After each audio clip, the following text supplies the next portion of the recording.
write pre-sales and great sales letters. Let's get started. Generally speaking, as an affiliate, it's not your job to sell a product. Your job is to get a prospect interested enough in the product to click through to the merchant's site, where the merchant will do the selling. Merchants have usually, or hopefully, designed their sales copy to answer all questions a prospect might have, counter all objections they might have, and convert as many of these prospects to sales as possible. Sometimes, you might find an affiliate product where the merchant has created a great product and a good affiliate program, but the sales page itself is simply not up to scratch. In this case, all your efforts to send traffic to the merchant would be undone by a poorly converting sales page. In situations like this, you should think about writing your own pre-sale piece. You can use this to get your prospects in the yes frame of mind before they click through to the merchant site. You could also contact the merchant and ask for a link to their buy button so that you can send your visitors directly to the purchase page and bypass the merchant sale page. It will seem to your visitors as if they're purchasing directly from your website.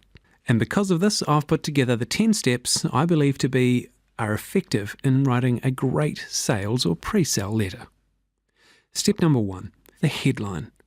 Write a compelling headline that grabs your reader's attention and makes them want to read the rest of your page. See our lesson on writing effective headlines for some headline ideas. Step number 2, identify with your readers. Describe their pain. For example, are you having trouble with your ABC? Don't you hate it when your DEF and then GHI happens? Aren't you sick and tired of UVW only to find out XYZ? Step number 3, the solution. Then once you've reminded them of their pain, offer them a solution to their pain in the form of the affiliate product. You can briefly describe the key benefits of the product to grab their attention and show how relevant it is to their needs. Step number 4, credentials. You need to offer some credentials of yourself. Why should they be listening to you? Are you some kind of authority? Do you have a lot of experience in this field? Have you suffered from the same problem? You can add credibility to yourself at this stage by including photos, an audio play button, anything that shows that you're a real person and you do actually exist. Step number 5, testimonials. Alternatively, or in addition to the above, you could add some testimonials here. Testimonials are more effective when accompanied by photos, full names, locations, or even audio.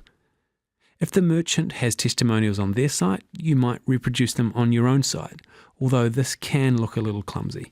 Number 6, benefits, not features. List the benefits of the product. Try to focus more on the benefits than the features.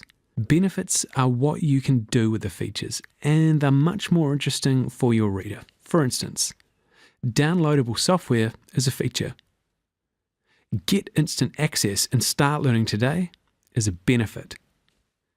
Reason number 7, bonuses. Are there any bonuses available with the product? The idea of the bonus is to make the offer seem absolutely irresistible. Even when a bonus product is not sold separately, it should have a dollar value.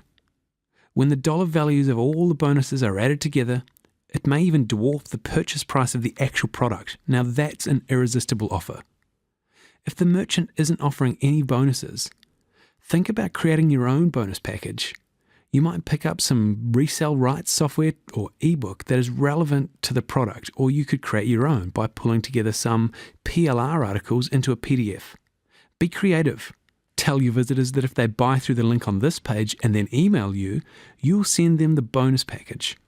If there's a money-back guarantee, sweeten your offer by saying that they can keep your bonus if they decide to return the product. That's no skin off your nose, and it might give the little push that someone needs who's sitting on the fence. Reason number 8, reassurance. Can you reduce your prospect's nervousness in any way? As mentioned above, is there a money-back guarantee associated with the product?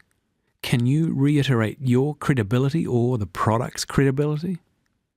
Reason number 9, cost. Now, finally, tell your prospects how much the product costs. If the merchant has discounted the price, don't forget to mention that. A really good trick is to justify the price of the product. For a $30 product, you could say, for less than dinner for two at so-and-so restaurant, or something like that. Try to make your justification compare to something that is of little lasting benefit, like a meal, a movie ticket, or a haircut. If you say something like, for the same price as a new shirt, or a CD or a cell phone, it seems a lot less enticing. Your prospects may well think, oh, well, actually, I really do need a new shirt or CD or cell phone. Whereas nobody really needs a dinner at so-and-so restaurant. And finally, reason number 10, the PS. Don't forget the PS. Remember, a lot of people scroll to the bottom of the page rather than read the whole thing. So grab them before they click away. Reiterate the important selling points of the product. Appeal to their emotions. Don't you deserve XYZ, for example? Give them something enticing to arouse their curiosity and get them back to read the whole page. For example, don't forget those 5 principles that you must employ to be successful with ABC. Go back and read them again, and so on. And you can have multiple PSs, but it can begin to look a little ridiculous after about the 4th or 5th. And don't shove your entire sales letter in the PS section. And my own little PS, a reminder that PS is followed by PPS, not PSS. If your product isn't really a hard sell kind of product, you might try a softer approach to the pre-sale, such as a full-page review. While full-page comprehensive reviews of affiliate products can be less effective than short reviews at getting your prospects to click through to a merchant's site, they can be quite effective pre-sales if done well.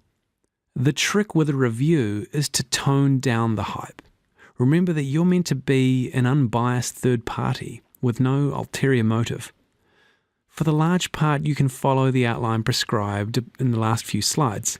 Just switch off the hype. You can also discuss who the product would be suited to. Mention your own experiences with the product and anything you found to be particularly useful or even annoying. Present the product in an overall positive light, but remember to sound like a real person. I mean, think about those book or movie reviews you read in the newspapers or magazines. They're not all exclamation marks and yellow highlighter. Okay, thanks so much for taking the time to watch this video. We'll see you again soon, and